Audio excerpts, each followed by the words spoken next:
never shown you a fuel fill up on my V-Strom before, so today I've just kind of give you a quick demonstration, and particularly on the mileage, what kind of mileage I get from it. So let's pull out my wallet here. I'm here at Costco. This is where I typically fill up my gas. Let me get my wallet. This is my favorite refueling spot, Costco, California. I think all you Americans know Costco gives some pretty good prices. Just heading to work here, so let's get some gas. So the V-Strom just takes 87 regular gas, doesn't need anything exotic. One of the things us motorcycle riders just absolutely don't enjoy.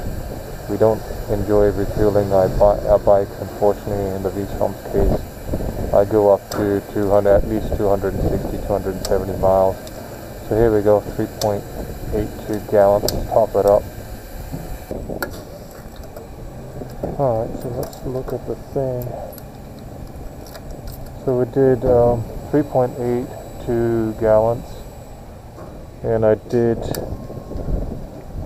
270 miles, so I think that's well above 65 miles per gallon. I'll run the numbers later. But typically I get over, I can easily go up to 300 miles on this bike, easily.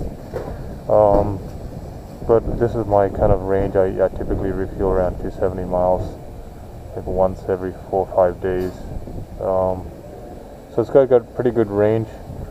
So while we stopped here, I just want to give you another update. So let's look at my bike here. Let's look at how many miles. I've had this over a year now, just over a year.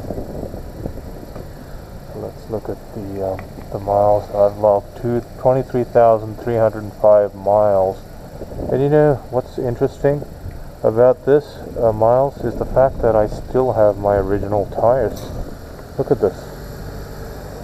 Look, I still got my original tires, front and rear. They're getting close to worn out, so I'm going to see how much longer I can get on this. But getting over 23,000 miles on your original tires is pretty impressive.